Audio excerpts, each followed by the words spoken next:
What is up? I am Young Suds the Buck, and welcome to my brand new YouTube channel. We are here to talk all things Buccaneers, of course, anything and everything you guys can think of. The very first video today, I'm here to talk with you about why I think drafting a viable quarterback in this year's draft is something that should be on the table for the Buccaneers. Listen, we don't need to make any qualms about it. Brady showed no signs of slowing down this year. Like, it just didn't happen. And it took a little while for things to get going, obviously. But once they did, I think that you could easily see why an extension at this point makes sense for him. I don't think that's off the table at all as far as the immediate future is concerned. Not only does it make sense to extend Brady, but it's also a reassurance to him that he gets to stay in this town with this team.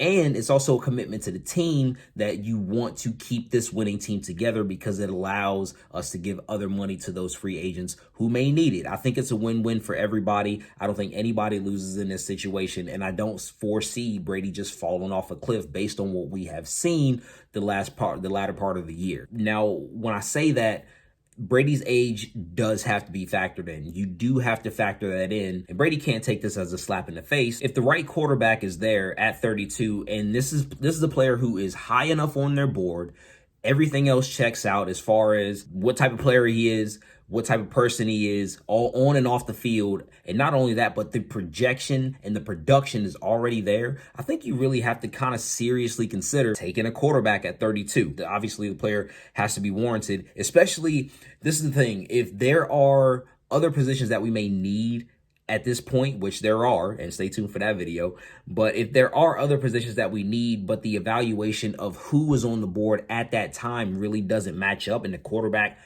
happens to be the highest rated player that we have, again, that is something that you seriously need to consider. I think even though we are in the Super Bowl winning window, I know y'all see it, we still have to think about the future. And I think that's something that the team did not really do enough of the last time we were in this situation when we won a Super Bowl. I really believe that the Bucs, if they are in position to draft a quarterback, they really should do so at 32, perhaps even to a lesser extent at 64. But the draft is about as big as crapshoot as there can be. I think we all know that, but the talent drop off at the quarterback position in this particular draft is too great. Take a look at the quarterbacks that the Patriots drafted after Tom Brady.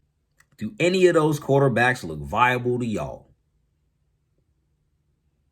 And yes, I know I sit here with the 6th round, 7-time winning, Super Bowl winning MVP quarterback as my QB1 on the roster right now. But if a recency bias has told me anything recently, it is that the QB position, again, seems awfully top heavy. If the quarterback is there, 32 may just be the choice that we have to make. And another thing is, the best quarterbacks taken since 2010 outside of round 2, Dak Prescott, Russell Wilson, and arguably Kirk Cousins. The Bucs haven't been in this position a lot, but they're at a point now where they don't have a lot of holes on their roster, especially if they bring back these free agents. They are in a position where they're able to take a luxury pick. It hadn't happened often, but here we are. Now, if you can get a quarterback that all the player evaluations are there, the production's there, the projection is there, this quarterback can come in and sit behind Brady in these last 2 years and be ready to take over a Super Bowl winning roster, especially if Mike Greenberg keeps doing what he's doing there.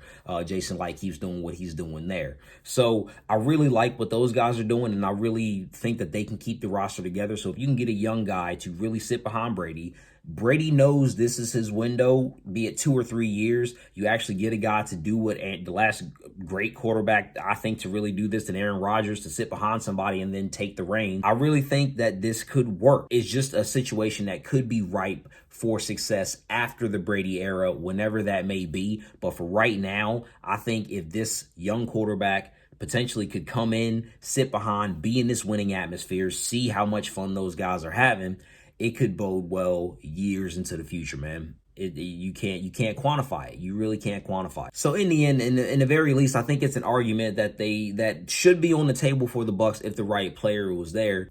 Really appreciate you guys hanging in there and talking Bucs football, man. That's what we're here to do. So got a lot of content coming up for you guys here. A lot of questions that I kind of want to get on the table. And what I really want is for you down to comment in the comment section. So comment down there. You can catch me at @thekid_suds on Twitter right there below. I'm Young Suds the Buck. I'll see y'all later.